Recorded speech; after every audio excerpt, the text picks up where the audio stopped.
Jadi kalau kita betul-betul menjaga sholat kita, maka kita pasti akan mendapatkan semuanya kesempurnaan dari sisi yang lain, ibadah yang lain maksudnya.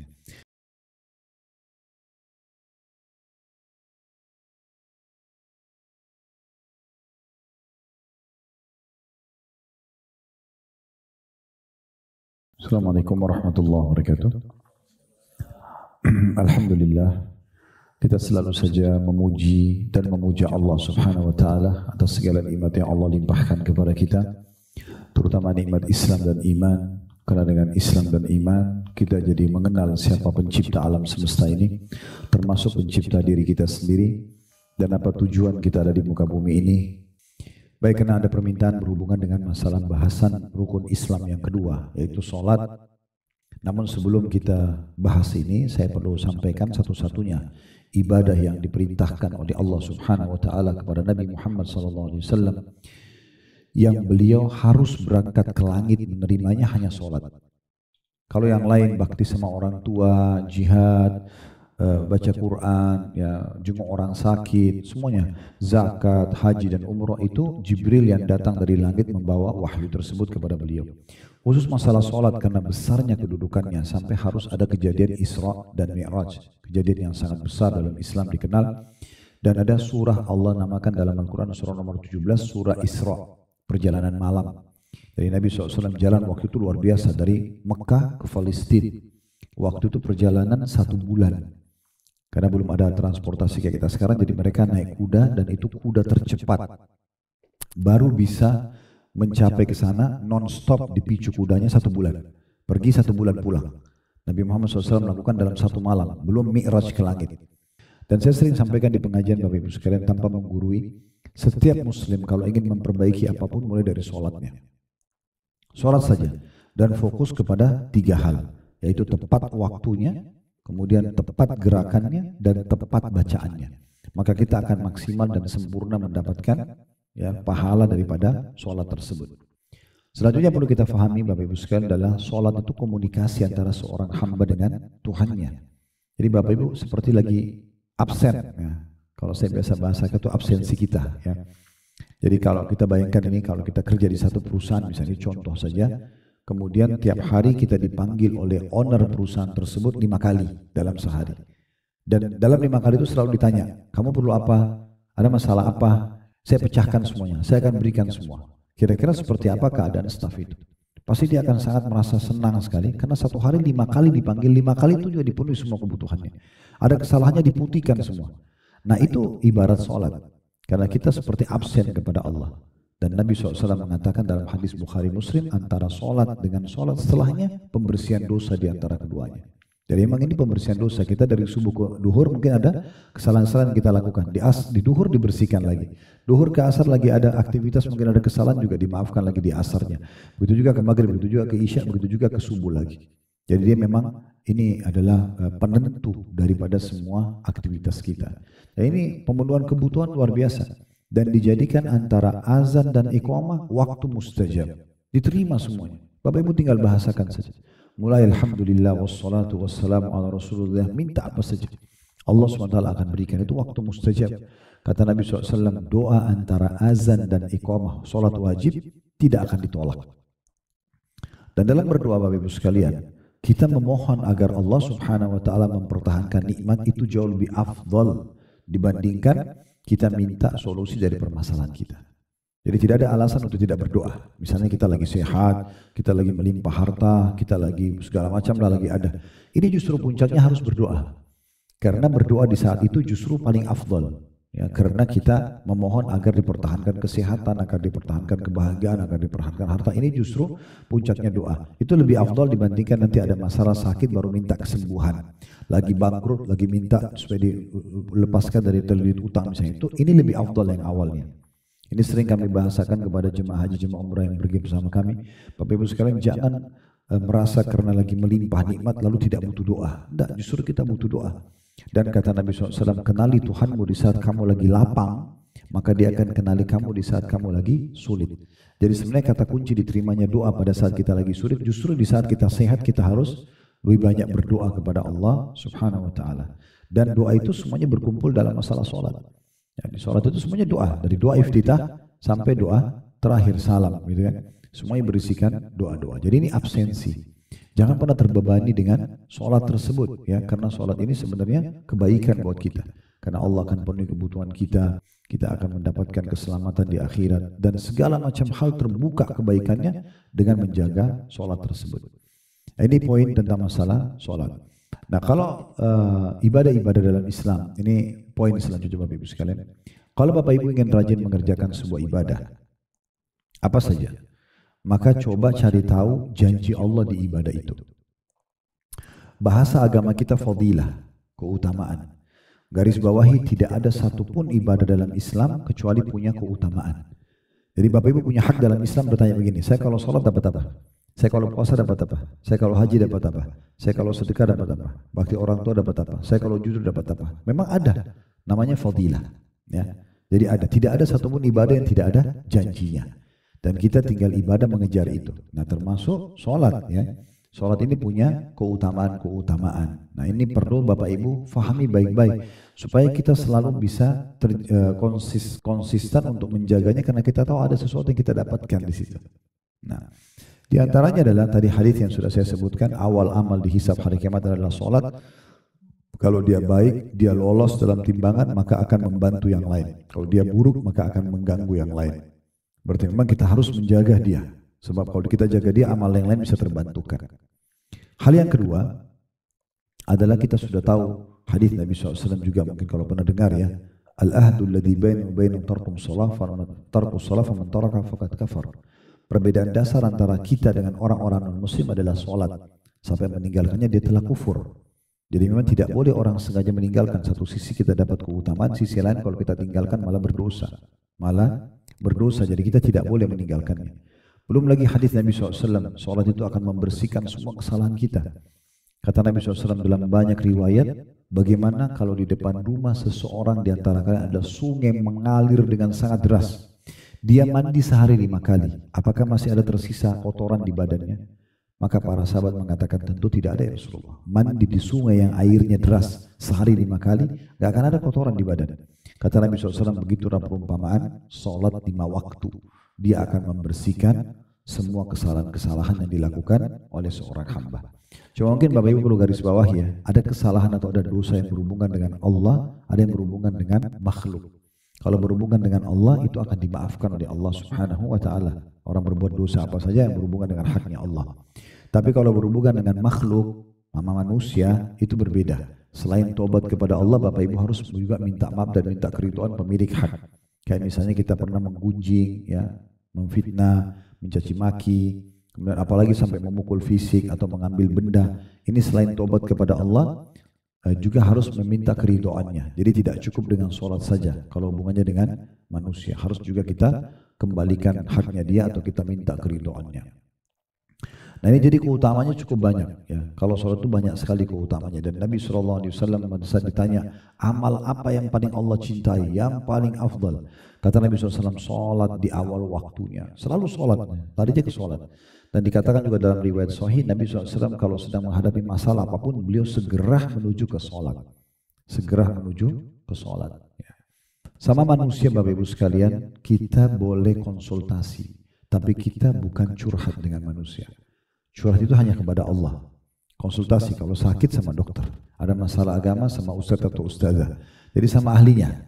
Masalah bangunan sama arsitekturnya misalnya, atau arsiteknya. Misal contoh, ya. Masalah desainnya sama desain interiornya dan seterusnya, seperti itulah. Jadi kita bikin konsultasi saja, ini bagaimana, ini seperti apa. Tapi kalau curhat, tuangkan semua, luapkan semua, dan kita berharap solusinya hanya kepada Allah Subhanahu wa Ta'ala. Itu yang disebutkan kalau Nabi SAW hadapi masalah apapun, beliau langsung segera mengerjakan sholat wudu, sholat 2 rakaat, lalu minta jalan keluar dari Allah Subhanahu wa Ta'ala. Itu yang benar, ya, itu yang benar. Kalau pernah dengar nama ini, alhamdulillah. Kalau tidak pernah dengar, ada seorang ulama di Mekah namanya Sufyan Ats-Tsauri rahimahullah. Ini ulama besar sekali di Mekah. Muridnya Abdullah bin Umar radhiyallahu anhu ajma'in. Ini muridnya seorang sahabat yang mulia. Beliau itu dikatakan kalau sedang ada masalah, beliau sujud depan Ka'bah, tidak angkat kepalanya kecuali sudah tuangkan semua kepada Tuhannya. Karena Bapak Ibu garis bawahi, dalam akidah Islam, kalau kita sedang memiliki nikmat, Ya, maka yang ciptakan kita Allah, yang ciptakan nikmat itu Allah, yang bisa pertahankan hanya Allah. Dan juga bisa menambahnya hanya Allah. Kalau kita sedang ada ujian, yang ciptakan kita Allah, yang ciptakan ujian itu Allah, yang bisa mengangkatnya atau bahkan memberatkannya adalah hanya Allah. Oleh karena itu seorang mukmin harus paham masalah ini. Dan sholat adalah salah satu kendaraan utama untuk itu. Komunikasi dengan Tuhan kita, Allah Subhanahu wa Ta'ala.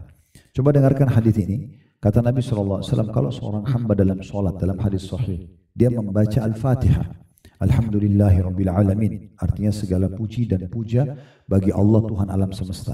Kata Nabi Muhammad SAW di saat itu, Allah Azza wa Jalla langsung meresponnya sambil mengatakan, Hamadani abdi, hambaku telah memujiku. Jadi ini komunikasinya langsung ya, walaupun kita tidak dengar suara Allah Subhanahu wa Ta'ala. Kemudian kalau kita mengatakan Ar-Rahman Ar-Rahim, wahai Zat yang Maha Pengasih dan Maha Penyayang, kata Nabi SAW, Allah berfirman, Asna alaiya abdi, hambaku memuja-mujiku. Ya. Kemudian kalau kita mengatakan Maliki Yaumiddin, Tuhan atau penguasa hari kiamat nanti, Allah mengatakan Majadani abdi, hambaku telah meletakkan aku atau memposisikan aku pada posisi yang sebenarnya. Iyyaka na'budu wa iyyaka nasta'in, hanya kepadamu kami minta tolong dan hanya kepadamu kami menyembah dan hanya kepadamu kami minta tolong. Kata Allah Nabi SAW, Allah berfirman, Hadza li wa li abdi, ini milikku dan milik hambaku. Jadi kalau Bapak bilang iyyaka na'budu, hanya kepadamu kami menyembah, itu Allah bilang ini untukku. Sembahan hanya untukku, tunduk dan patuh hanya kepada Allah. Wa iyyaka nasta'in, dan hanya kepadamu kami meminta pertolongan. Kata Allah, hadza li abdi, ini milik hambaku, boleh dia minta tolong. Ihdinas siratal mustaqim, tunjukkanlah kami jalan yang lurus, siratal ladzina an'amta alaihim, jalan yang telah Engkau berikan nikmat kepada mereka, ghairil maghdubi alaihim, bukan orang yang Engkau murkahi. Kata Ibnu Abbas adalah kaum Yahudi, karena mereka tahu kebenaran tapi mereka tidak mau ikuti. Wal dhalin, dan bukan orang-orang yang sesat. Kata Ibnu Abbas radhiyallahu anhu adalah orang-orang Nasrani, karena mereka mau menyebarkan agama mereka sambil mengatakan Allah punya anak, tapi itu keliru. Lalu kita mengatakan amin, ya Allah kabulkanlah. Nah di sini kalau kita baca doa ini ihdinas siratal mustaqim sampai waladhdallin, maka Allah mengatakan hadza li abdi wa li abdi ma sa'al. Ini milik hambaku dan bagi hambaku apa yang dia minta. Jadi sebenarnya komunikasi yang luar biasa antara kita sama Allah Subhanahu wa taala. Jadi mulai dari takbiratul ihram Allahu akbar, kita mengatakan Allah Maha Besar. Baru kita baca iftitah wajjahtu wajhiya lilladzi fataras samawati wal ard. Aku mengarahkan wajahku kepada Tuhan yang telah mengurus dan menciptakan alam semesta ini, kan gitu.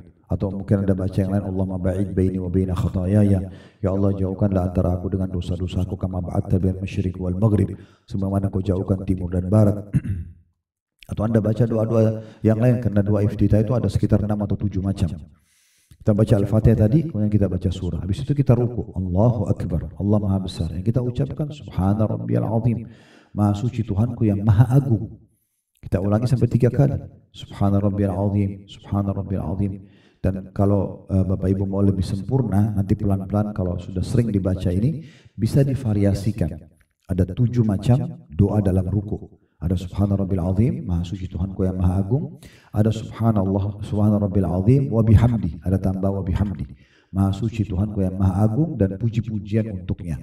Ada Subhanallah, Zil Jabarut wal ada Subhana Zil Jabarut wal Malakut wal Kibriyai wal Azamah. Maha suci Allah yang memiliki kebesaran, kerajaan ya, dan keagungan. Ada juga Subhanakallahumma bihamdika Allahumma gfirli. Maha suci Engkau ya Allah dan segala puji-pujian bagimu, maka ampunilah aku. Nah ada yang unik itu, doa selanjutnya, Allahumma laka raka'tu. Ya Allah kepadamu lah aku ruku, wabika amantu, kepadamu aku beriman, walaka aslamtu, kepadamu aku menyerahkan diri. Raka'a sam'i, telah ruku pendengaranku, wa basari penglihatanku, wa lahmi dan dagingku, wa dami dan darahku, wa idhami dan tulang-tulangku, wa mastaqalla bihi qadami, dan apapun yang menopang tubuhku ini.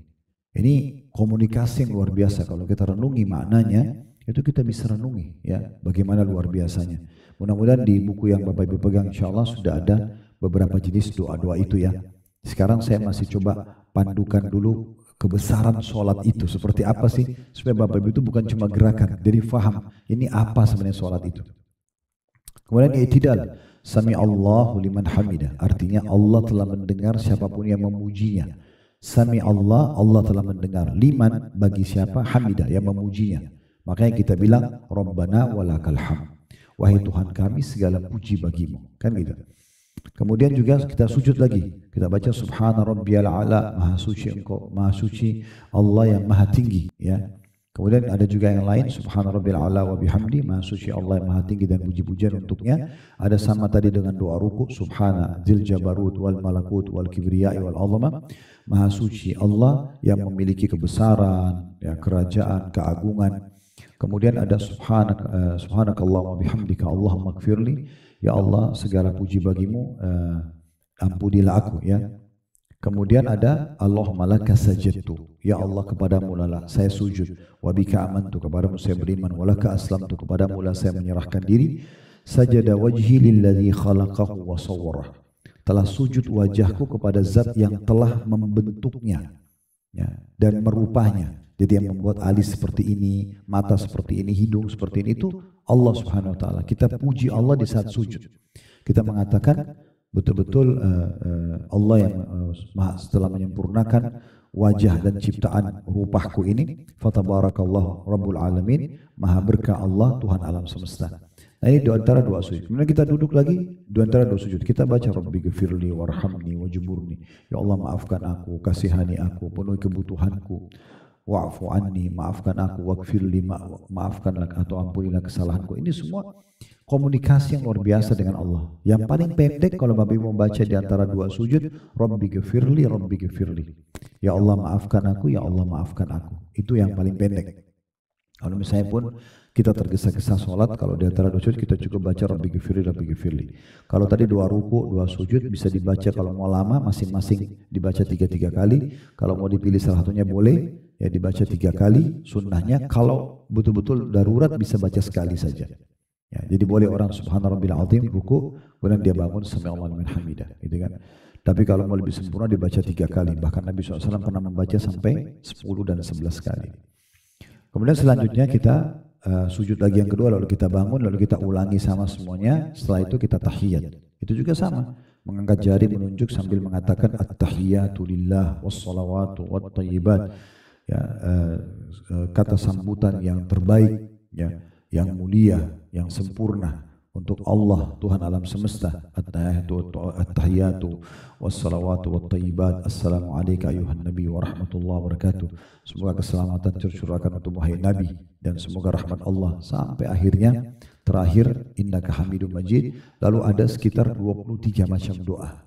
Setelah itu boleh dipilih. Di antaranya Allahumma inni a'udzubika min adzabi jahannam, ya Allah selamatkanku dari siksa api neraka, wa min adzabil kubur, dan siksa kubur, wa min fitnatil mahya wal mamat, dan selamatkanku dari fitnah kehidupan dan fitnah kematian, maksudnya pelanggaran-pelanggaran agama, wa min fitnatil masihid dajjal, dan juga keburukan dajjal atau kejahatan masih dajjal. Lalu kita salam, assalamualaikum warahmatullahi wabarakatuh, kanan dan kiri. Ini memang kita salam kepada malaikat di kiri kanan kita. Nah, inilah sholat Bapak Ibu sekalian. Jadi rangkaiannya sangat agung. Sayang sekali kalau hanya dilakukan gerakan saja tanpa memahami tentang makna-makna dan kandungannya. Nah, dalam buku kita ini Bapak Ibu sekalian ada 2 hal yang difokus. Karena 2 hal ini satu rangkaian dalam sholat, yaitu masalah wudu dan masalah sholatnya, ya. Cuma kelebihannya kalau buku ini memang disebutkan selain panduannya juga gambar, ada gambarnya. Jadi untuk menyempurnakan menyempurnakan tata cara, ya.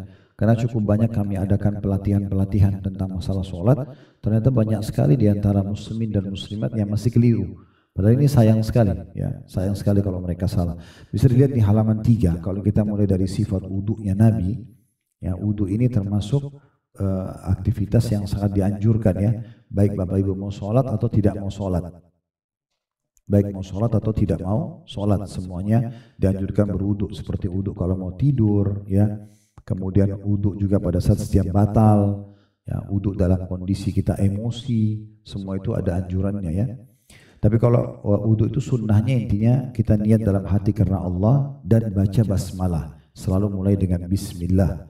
Dan disebutkan dalam hadis la wudu'a liman lam yadhkur ismallahi alaihi. Tidak sempurna wudu seseorang kalau dia tidak menyebutkan bismillah. Dan usahakan Bapak Ibu bersuara. Mirip kalau kita mau makan, ya. Kan sunnah Nabi baca bismillah. Seringkali syaitan buat kita lupa. Karena kalau Bapak Ibu tidak baca bismillah, makanannya diambil sama syaitan. Ya. Makanya Nabi SAW mengatakan dalam sebuah hadis yang sahih, kalau siapa yang lupa baca bismillah, kemudian dia bilang bismillahi awwalahu wa akhirah, dengan nama Allah awal dan akhirnya, maka syaitan akan memuntahkan makanan yang sudah dicurinya. Jadi memang kita kalau lupa itu dari syaitan. Caranya saya biasa ajarkan, maaf, kepada istri dan anak-anak juga saya bilang, keluarkan suara walaupun kecil, bismillah, supaya kita pasti kita sudah baca gitu. Kadang-kadang lupa. Nah kalau mau wudu, mau masuk ke satu lokasi, mau naik mobil, mau aktif sampai baca bismillah, mulai dengan itu. Karena bismillah ini betul-betul membawa keberkahan, ya. Karena kata Nabi SAW, kullu amrin la yubda bismillah fahuwa aqta. Semua perkara yang tidak dimulai dengan bismillah maka jauh dari rahmat Allah. Maka mulai dengan bismillah, ya. Kalau Bapak Ibu lagi di kamar mandi nggak apa-apa baca bismillah, tapi di wastafelnya. Yang dilarang itu di kloset, maaf. Jadi di shower lagi mandi, mau wudu boleh baca bismillah. Yang tidak boleh cuma di klosetnya saja. Kalau di masa dulu memang kloset sama kamar mandi dipisah. Kalau kita kan sekarang di masa ini sudah lebih modern, digabung semua. Nah, jadi hukumnya masing-masing. Di tempat shower, di wastafel nggak apa-apa baca bismillah, yang tidak boleh hanya di klosetnya. Karena kalau lagi maaf di tempat buang air besar itu tidak boleh memang menyebut nama Allah sama sekali. Baik, itu kurang lebih. Dan wudu ini punya keutamaan. Bapak Ibu harus sempurnakan ya. Karena Nabi SAW menyuruh kita menyempurnakan wudu dengan sempurna. Betul-betul harus benar gerakannya dan harus mengenai batas minimal. Ya, jadi kayak misalnya telapak tangan ini minimal. Dia kalau naik sedikit aja, berarti wudunya nggak sah, sholatnya nggak sah. Maka harus hati-hati. Oleh karena itu sunnahnya, kalau Bapak Ibu misalnya pergelangan tangan ini minimal, sunnahnya melebihkan. Siku ini minimal, dilebihkan. Mata kaki minimal, dilebihkan. Nah, dilebihkan ke atas. Kata Nabi SAW dalam sebuah hadis yang sahih, perhiasan seorang mukmin pada hari kiamat akan memenuhi tempat-tempat wudunya. Dalam riwayat lain, cahayanya akan mengenai tempat-tempat wudunya. Dan siapa yang bisa memanjangkan, panjangkanlah. Lebihkan maksudnya. Ya, lebihkan. Makanya Abu Hurairah radhiyallahu anhu pernah wudu, Bapak Ibu sekalian, sambil jubah beliau digulung. Karena tangannya kayak baju ihram ya. Itu digulung sampai ke pundak beliau, lalu beliau wudu, waktu siku ini sampai ke lengannya. Lalu ada yang lihat lalu mengatakan, wudu apa ini wahai Abu Hurairah, sahabat Nabi? Maka beliau mengatakan, saya mendengarkan Nabi SAW bersabda, sungguh perhiasan orang mukmin akan memenuhi semua tempat yang tersentuh air wudunya. Jadi lebih baik kita lebihkan daripada pas-pasan. Dan betul-betul diberikan haknya. Telapak tangan itu betul-betul semuanya sama selat-selating jari-jari. Ini minimal pergelangan satu. Kemudian baru yang kedua. Kemudian baru yang ketiga. Jadi tidak tergesa-gesa. Itu yang dinamakan dengan menyempurnakan wudu. Kalau Bapak Ibu sempurnakan, wudunya sah, berpahala, sholatnya juga jadi sah. Karena berhubungan sekali antara wudu sama sholat. Dan juga kalau wudunya benar akan menggugurkan dosa-dosa. Sebagaimana kata Nabi SAW, tidak ada seorang muslim yang berwudu dengan sempurna, kecuali pada saat dia membasuh tangannya akan berguguran dosa-dosa tangannya. Kalau dia kumur-kumur gugur dosa dari mulutnya. Kalau dia membasuh wajahnya gugur dari matanya. Kalau dia membasuh kepala dari kepala, kalau kaki dari kakinya. Jadi memang ini fungsinya besar sekali. Dan kata Nabi SAW, saya ingin sekali bertemu dengan saudara-saudara saya. Kata para sahabat, ya Rasulullah, kami saudara-saudara Anda. Kata Nabi SAW, bukan, kalian sahabat-sahabatku. Saudara-saudaraku yang akan datang sepeninggalku nanti. Lalu kata para sahabat, ya Rasulullah, bagaimana Anda mengenal mereka? Kata Nabi Muhammad SAW, nanti dari tempat wudhu mereka di mahsyar itu akan keluar cahaya yang terang. Bukankah seorang pemilik kuda yang memiliki kuda banyak, tapi ada di antara kuda itu di bagian bulu, bagian dahinya dan keempat kakinya berbulu putih, bisa dibedakan dengan kuda-kuda lain. Nah begitu juga umatku nanti akan datang pada hari kiamat. Jadi mulai dari sini. Nah di halaman 4-nya itu diperlihatkan tentang tata caranya. Makanya di situ dikatakan kemudian disunnahkan membasuh telapak tangan 3 kali sebelum memulai wudu sambil menyelat-nyelat jari jemari. Dan itu ada riwayat, ini bagusnya buku ini ditulis sekalian riwayatnya. Ada footnote angka nomor 2 itu 3 kali, di bawah ditulis muttafaqun alaih. Muttafaqun alaih maksudnya disepakati oleh Bukhari dan Muslim. Berarti hadis sahih gitu ya. Ini lihat gambar nomor 1. Jadi tata caranya bukan hanya sekedar digosok-gosok tangannya, tapi memang diselat-selatin air di antaranya dan dipastikan batas minimal semuanya kena. Yang ketiga adalah berkumur-kumur, kemudian berkumur-kumur yakni memutar-mutar air dalam mulut kemudian mengeluarkannya. Jadi tidak hanya sekedar masuk dibuang, tapi dimasukkan ke mulut. Kata ulama diputar semuanya, dirongga seluruh mulut kita di bagian dalam. Dan kalau ada yang bisa memasukkan jari telunjuknya di antara gusi, gigi, itu sangat bagus ya. Jadi dia menyempurnakan. Nanti akan jatuh dosa-dosa yang ada dari mulut tersebut. Yang keempat istinsyak dan istinsar. Istinsyak artinya memasukkan, menghirup air di hidung. Hirup air. Jadi Bapak Ibu ambil satu cakup air di telapak tangan. Kalau sudah kumur-kumur tadi, kalau mau kumur-kumur sama mau cuci hidung. Ini satu kali ya. Setelah cuci telapak tangan 3 kali, ambil air satu cakup di telapak tangan kanan, setengahnya dikumur-kumur, setengahnya dihirup. Dihirup di hidung. Kecuali lagi puasa. Ya, kalau lagi puasa maka dianjurkan untuk kata Nabi SAW, kalau kalian istinsyak atau menghirup air di hidung, hiruplah kecuali kalian sedang puasa, khawatir masuk ke tenggorokan.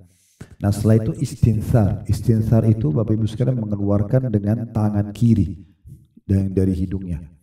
Jadi caranya sekali lagi satu cakup air dari keran kita ambil, setengahnya dimasuk ke mulut, kumur-kumur terus, jangan berhenti kumur-kumurnya. Lalu dihirup air di hidung sambil tetap kumur-kumur. Lalu dikeluarkan dengan tangan kiri yang dari hidung dengan kuat, baru yang hasil kumur-kumur mulutnya dibuang. Itu satu kali. Kemudian 2 kali, kemudian 3 kali, seperti itulah. Dan ini digambarkan di situ, ada gambar nomor 3 sama ada gambar nomor 4. Jadi memasukkan air dengan telapak tangan ke mulut sebagian dan sebagian dihirup.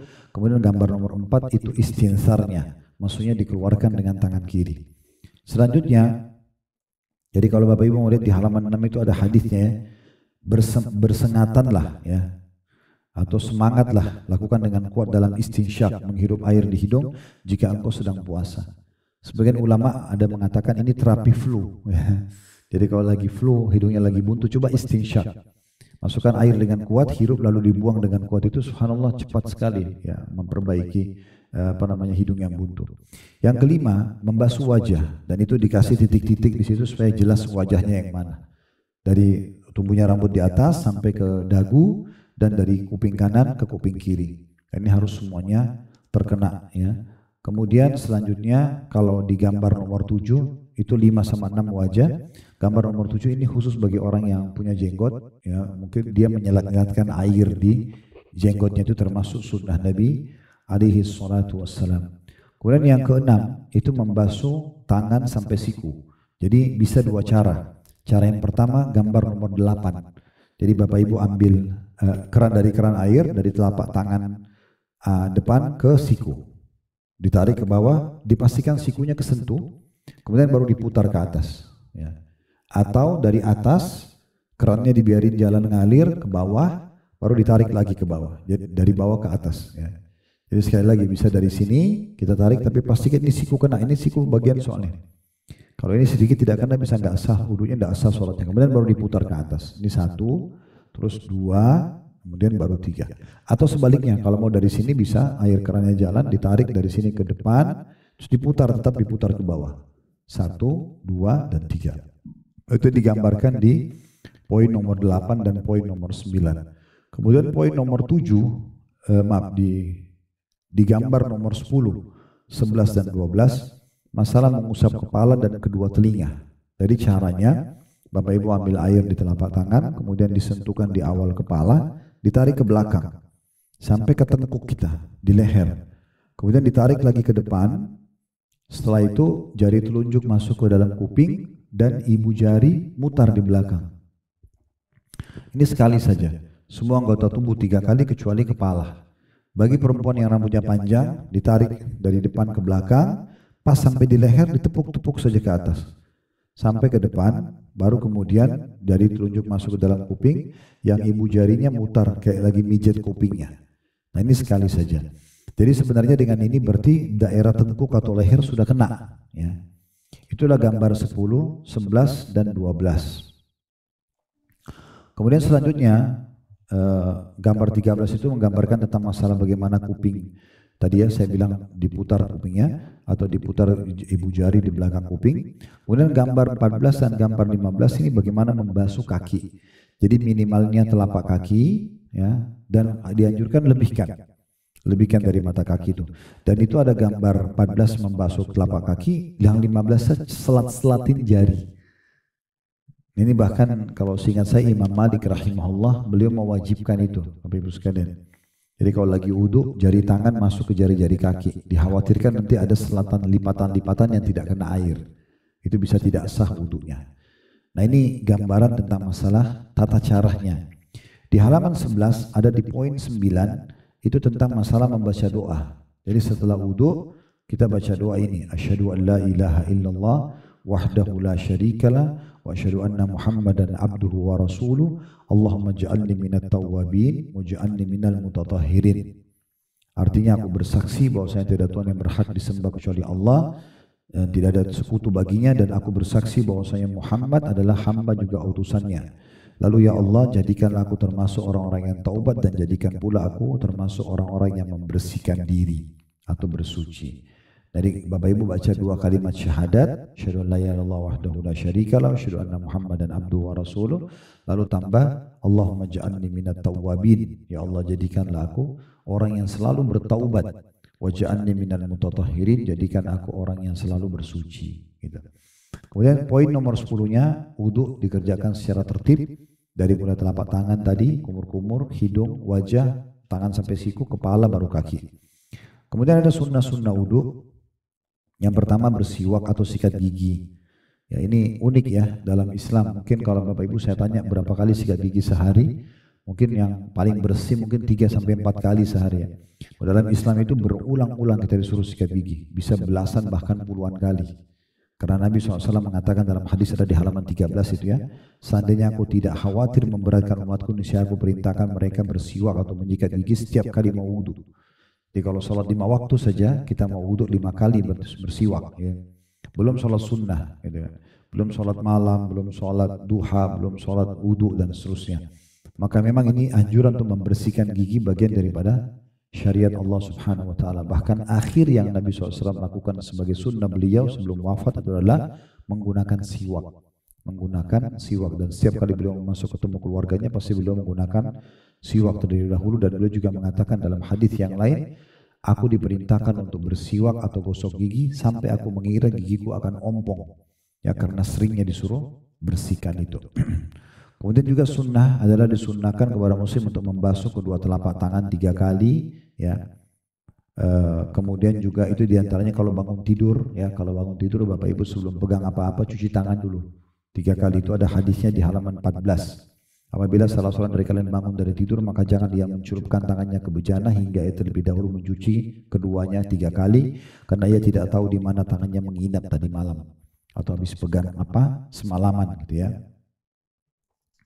Kemudian sisanya ini adalah poin nomor 3, istinsyak, tadi menguatkan hirup air, kemudian membasuh wajah, menyelat-nyelati rambut, ya supaya dipastikan semua kena. Kemudian juga membasuh tangan dan kaki. Disunahkan memasukkan jari-jari tangan ke jari-jari kaki. Disunahkan itu di poin ke-5. Poin ke-6 disunahkan untuk membasuh anggota wudhu yang kanan terlebih dahulu, yakni tangan dan kaki kanan dulu sebelum tangan dan kaki kiri. Yang ke-7 disunahkan untuk membasuh anggota wudhu 2 kali 2 kali atau 3 kali 3 kali, dan tidak boleh lebih dari 3 kali. Tidak boleh was-was karena maksimal 3 kali Nabi ajarkan. Adapun kepala tidak boleh diusap kecuali 1 kali saja. Jadi yang biasa orang sampai 3 kali itu tidak ada sunnah, yang sunnahnya itu misalnya 1 kali saja, gitu ya. Disunahkan juga untuk tidak berlebihan atau tidak boros dalam menggunakan air wudhu. Ini juga penting. Jadi kalau Bapak lagi wudhu, kerannya dipakai misalnya basuh telapak tangan. Transisi dari itu mau ambil air kumur-kumur, bisa ditutup dulu kerannya misalnya. Atau dari muka setelah kita usap basuh 3 kali, kita mau cuci telapak tangan, biasanya ada transisi supaya airnya nggak terbuang kosong. Itu termasuk sunnah Nabi untuk tidak mubazir. Atau transisi dari membasuh kepala ya ke kaki, itu biasanya ada transisi. Biasanya kerannya jalan terus, apalagi orang kalau sampai ngobrol dulu, itu kan mubazir, itu akan ditanya oleh Allah Subhanahu Wa Taala. Jadi tidak boleh kita membuat hal tersebut.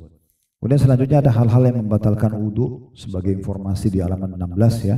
Wudhu seorang muslim batal dengan sebab beberapa perkara berikut ini. Yang pertama, ada yang keluar dari 2 jalan, kubul atau dubur. Kubul dan dubur. Kubul dari kemaluan, maaf, dan dubur dari belakang, berupa buang air besar atau buang air kecil. Yang kedua, mengeluarkan angin atau kentut. Yang ketiga hilang sadar, baik disebabkan gila, pingsan, mabuk atau tidur nyenyak, di mana seseorang tidak akan sadar apabila ada sesuatu yang keluar dari kedua kemaluannya. Adapun tidur yang ringan yang tidak menghilangkan seluruh kesadaran manusia, maka itu tidak membatalkan wudu. Nah ini biasanya ulama bedakan, bandingkan orang tidur duduk sama tidur baring. Kalau tidur baring pasti batal wudu, karena dia pasti lelah. Tapi kalau dia duduk di kursi, di mobil, itu biasanya masih setengah sadar ya. Orang seperti ini tidak dianggap batal wudu, kecuali orang di sebelahnya mengatakan, oh tadi kamu keluarin angin atau apa, baru dia batalkan wudunya. Yang keempat, meraba kemaluan yang dengan tangan disertai syahwat, baik kemaluan dirinya atau orang lain, misalnya pasangan suami istri, maaf. Ini batal semua berdasarkan hadis Nabi SAW, man massa farja falyatawadda. Siapa yang menyentuh kemaluannya maka hendaklah dia berwudu, dalam hadis Ibnu Majah. Jadi tersentuh, kecuali ada kain ya, ada kain, di atas celana handuk, maka tidak batal. Tapi tersentuh kulit tangan dengan kemaluan langsung batal.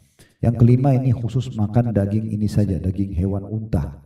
Ya, kalau makan unta maka Nabi SAW memerintahkan untuk berwudu. Kalau makan daging yang lain tidak ada perintah, tapi kalau wudu memang seperti itu. Maaf, makan daging unta seperti itu. Selanjutnya hal-hal yang diharamkan. Ya, ini di halaman 18. Di situ ada, apabila seorang muslim berhadas, yakni tidak dalam keadaan mempunyai wudu, maka diharamkan kepadanya beberapa hal. Yang pertama, memegang mushaf. Ini pendapat jumhur ulama. Jadi kalau Bapak Ibu mau ngaji, kalau mushaf itu maksudnya fisik Quran, Bapak Ibu sekalian, fisik. Ini semua utuh Al-Quran, 30 juz misalnya. Kalau aplikasi di handphone tidak dianggap mushaf, karena itu handphone. Ya. Jadi Al-Quran itu tidak boleh disentuh secara fisik, yang kertasnya itu kalau dia ya, tidak dalam keadaan wudu. Tapi kalau di handphone tidak masalah. Kemudian yang kedua, sholat. Tidak boleh sholat dalam kondisi tidak wudu. Ya. Termasuk kalau Bapak Ibu lagi sholat 1 rakaat, baru ingat, oh saya tadi batal wudu, itu harus segera diberhentikan, nggak boleh dilanjutin. Keluar wudu, kemudian kembali mengerjakan sholat. Karena kata Nabi SAW, Allah tidak menerima sholat seseorang yang tanpa bersuci. Itu ada footnote nomor 24 di bawah, di halaman 19, HR atau hadis riwayat Muslim. Yang ketiga, seseorang yang berhadas dibolehkan sujud tilawah. Ya. Dan sujud syukur, karena keduanya bukan sholat, namun yang lebih utama adalah berwudu terlebih dahulu sebelum melakukan keduanya. Sujud tilawah itu Bapak Ibu sekalian, sujud kalau baca ayat ada kata-kata sujudnya. Ya, seperti misalnya wasjud waqtarib. Ya, itu disebutkan dalam Al-Quran misalnya. Pokoknya biasanya kalau Quran kita sekarang sudah ada di garis bawahi atau ada kayak gambar kubah kecil biasanya itu ya. Itu ada kata-kata sujud, kita sunnahnya sujud, namanya sujud tilawah. Kata Nabi SAW, kalau seorang anak Adam sujud kepada Allah pada saat sedang membaca ayat seperti ini, maka syaitan di sebelahnya sambil menangis berkata, dia telah diperintahkan sujud, maka dia sujud, aku diperintahkan baginya surga, dan aku diperintahkan sujud, aku tidak sujud, maka bagiku neraka.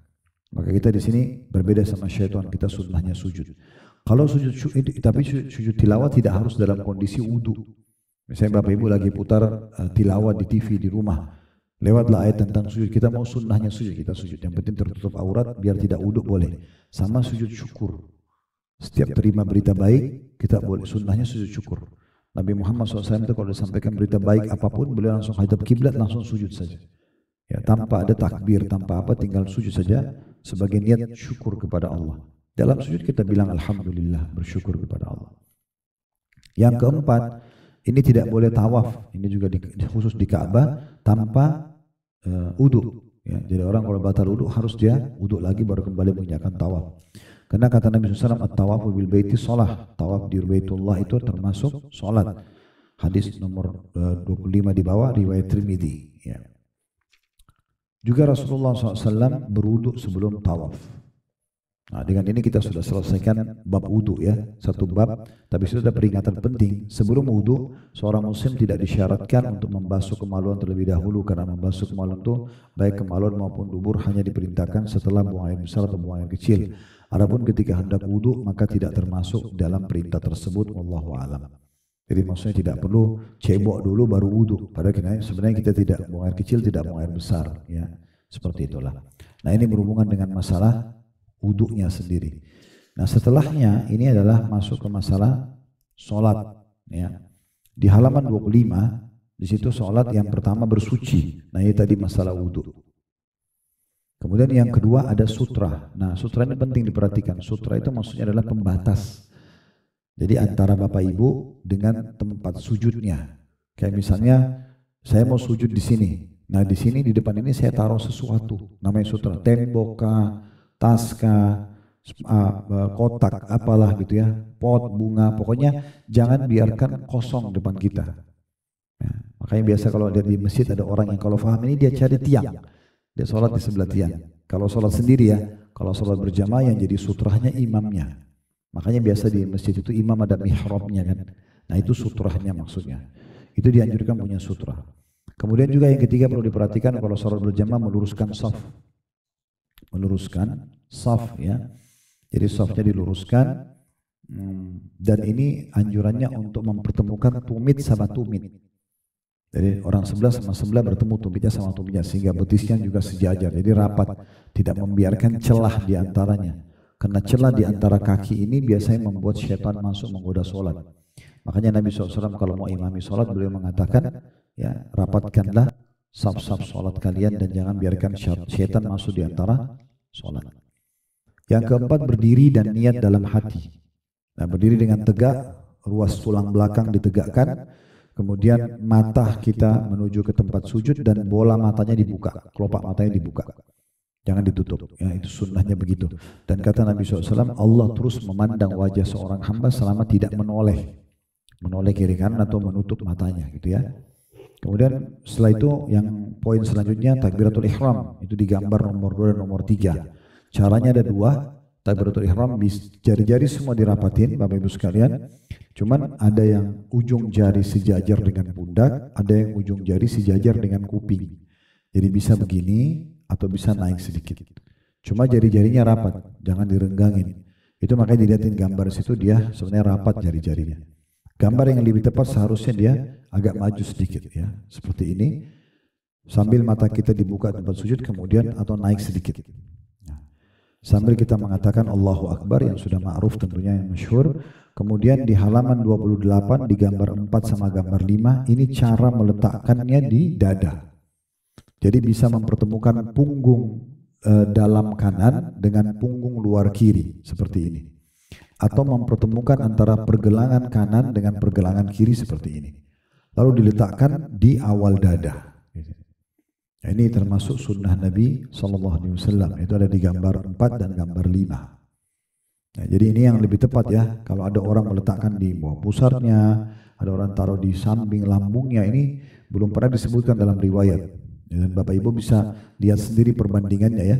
Kita kalau takbir Allahu Akbar dengan tegak ruas badan tulang kita, kemudian kita begini, itu beda sekali dengan orang yang begini atau orang yang begini ya.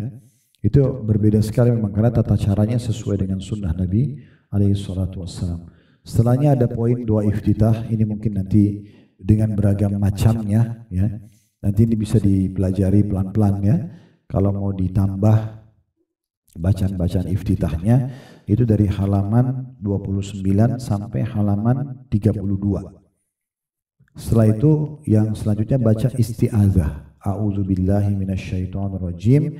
Ini kalau Bapak Ibu ya pas mau baca Al-Fatihah. Jadi setelah baca iftitah kita baca a'udzubillahi minasyaitonirrajim, baru bismillahirrahmanirrahim, baru baca Al-Fatihah. Tapi a'udzubillahi minasyaitonirrajim cuma di rakaat pertama ya. Rakaat kedua, rakaat ketiga, rakaat keempat kalau duhur atau asar tidak perlu baca a'udzubillahi minasyaitonirrajim, langsung baca bismillah saja Al-Fatihah. Tapi a'udzubillahi ini di rakaat pertama saja. Kemudian baca basmalah, setelahnya baca Al-Fatihah gitu kan. Ini di halaman 33, 34, ini mungkin sudah kita tahu semua tentang baca Al-Fatihah. Kemudian di halaman 35 jangan lupa mengucapkan amin kalau imam mengatakan waladhdallin. Nah, kalau kita sholat sir, sholat kecilin suara, duhur, asar ya, itu kan sholat sir namanya, sholat kecilin suara. Ini bukan sholat hilangkan suara ya. Jadi jangan baca dalam hati, tapi tetap kita kecilin suara, baca. Kita sendiri yang dengar. Bismillahirrahmanirrahim, alhamdulillahirrahmanirrahim. Kita yang baca. Jangan dihilangkan. Dihilangkan ini kita bisa menghayal kemana-mana nanti. Maka kita malah ditunggangi oleh syaitan untuk tidak khusyuk. Jadi tetap kita baca, namanya sholat sir, kecilin suara. Kalau sholat subuh, maghrib, isya, sholat jahar, kerasin suara. Nah ini Perbedaannya keras dan pelannya gitu ya. Maka kalau imamnya baca sholat jahar kerasin suara, kita juga bilang aminnya kerasin suara. Kalau imamnya kecilin suara, kita membaca sesuai dengan bacaan kita. Berarti kita juga kecilin suara. Kemudian selanjutnya setelah amin membaca surah tentunya yang kita pilih masing-masing, sudah kita tahu setelah Al-Fatihah, lalu ruku. Nah yang perlu diperhatikan di halaman 37. Ada gambar 7 dan gambar 8. Nah punggungnya Bapak Ibu lihat ya, di gambar nomor 7. Punggungnya rata sekali itu.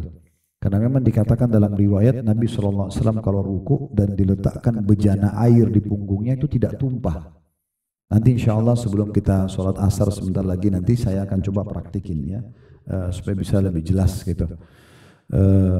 Nanti insya Allah kalau ada yang mau coba praktikin, saya coba luruskan dari bapak-bapak. Kalau ada yang keliru, ini saya bilang contohnya seperti ini. Biasanya kalau di kelas-kelas praktek sholat, saya fotoin malah.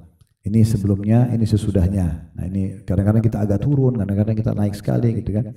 Nah sebenarnya caranya seperti ini. Dan ini kalau kita lakukan ini mirip dengan stretching kalau di olahraga ya. Jadi enak sekali otot-otot itu dengan tata cara sholat yang benar. Karena ketarik betul. Itu gambar nomor 7 rukuknya. I'tidalnya gambar nomor 8. Nah ini tadi standarisasi Bapak Ibu sekalian. Jadi waktu takbiratul ihram tadi begini atau begini, itu sama nanti kalau kita juga sami Allahu liman hamidah, kembali standar lagi nih gerakannya. Kita juga sujud Allahu Akbar, sujud di lantai, ini juga sama standar. Ujungnya sama dengan pundak atau ujungnya sama dengan kuping. Jari-jarinya rata. Jadi sama ini standarnya ini ya. Takbiratul ihram, kemudian mau ruku, sami Allahu liman hamidah, sujud juga sama. Semuanya sama bentuk tangannya. Selanjutnya Bapak Ibu sekalian ada di gambar nomor 8 dan gambar nomor 9 itu tata cara memegang lutut ya.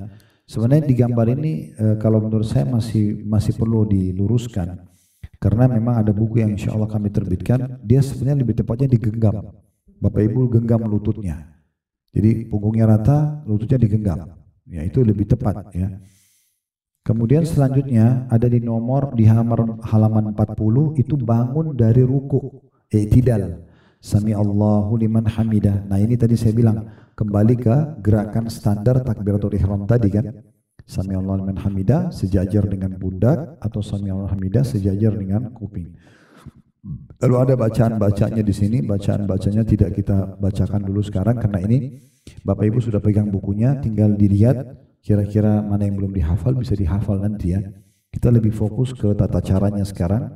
Selanjutnya ada di halaman 44. Di gambar 12 dan gambar 13.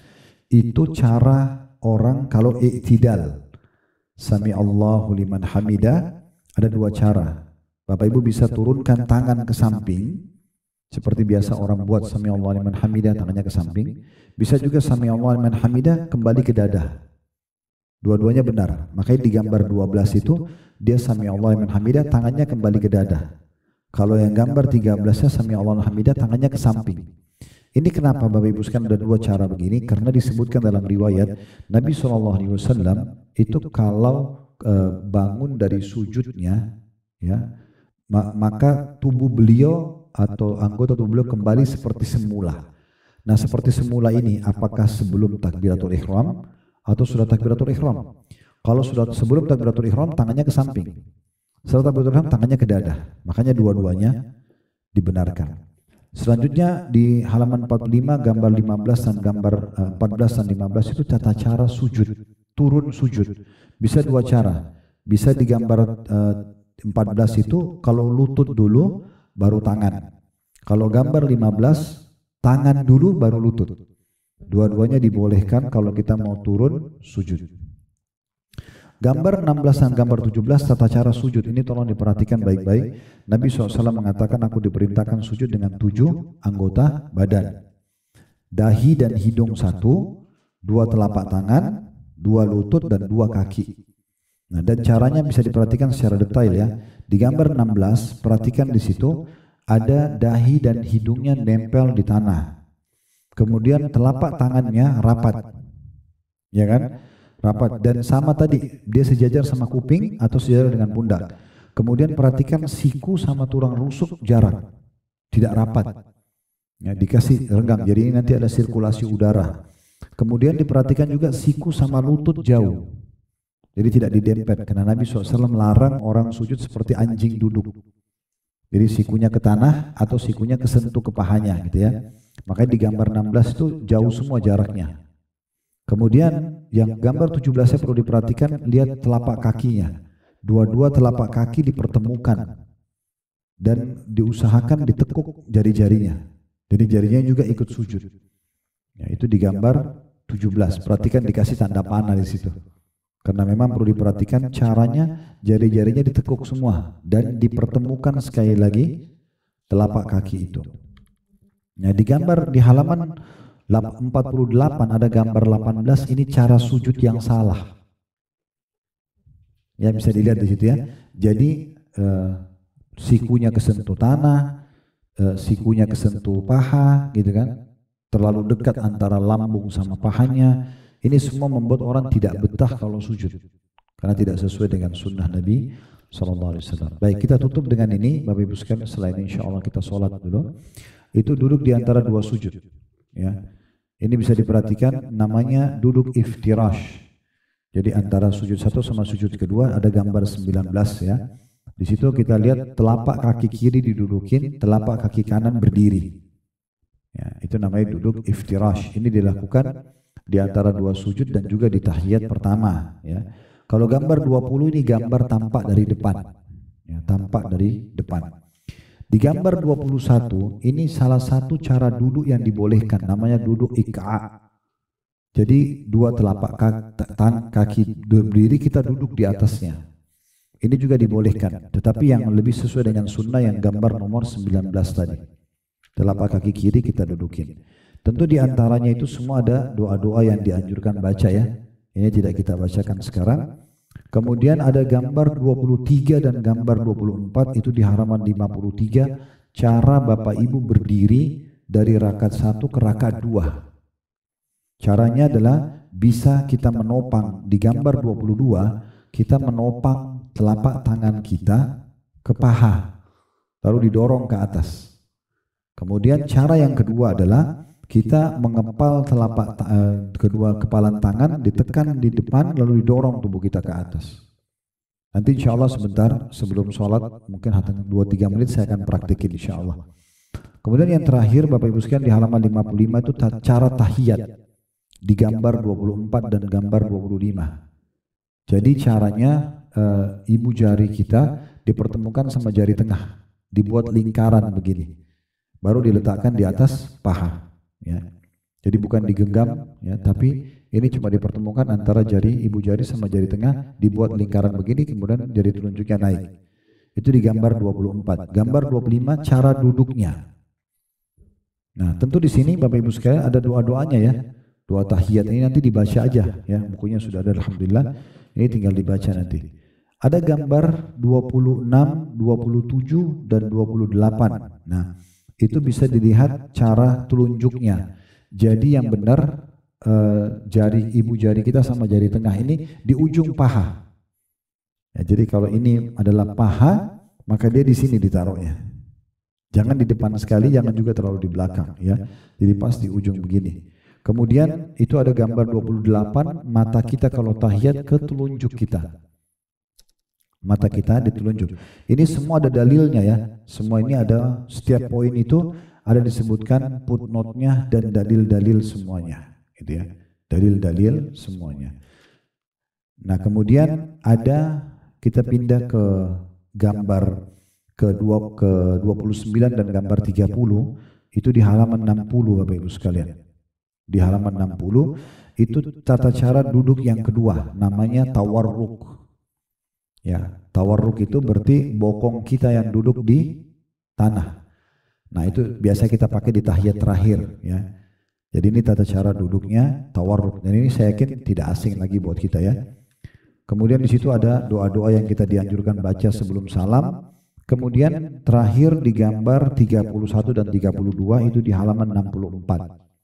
Itu ya tata cara salam. Jadi caranya salamnya itu Bapak Ibu duduk, setelah selesai baca semua doa tahiyat, kemudian jari telunjuknya ditutup, lalu balik ke sebelah kanan dulu, sampai terasa urat leher kita sebelah kiri ketarik. Jadi seakan-akan kita memperlihatkan pipi kita ke makmum di belakang. Assalamualaikum warahmatullah, kita tarik. Jadi bukan cuma noleh.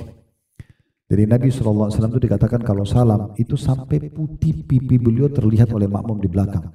Jadi beliau balik ke kanan sampai terasa, ditahan sebentar ini, dan setelah itu baru balik lagi ke sebelah kiri. Assalamualaikum warahmatullah, baru kita selesai. Ya, jadi tidak usah mengusap wajah, karena memang sunnah Nabi SAW sampai situ selesai.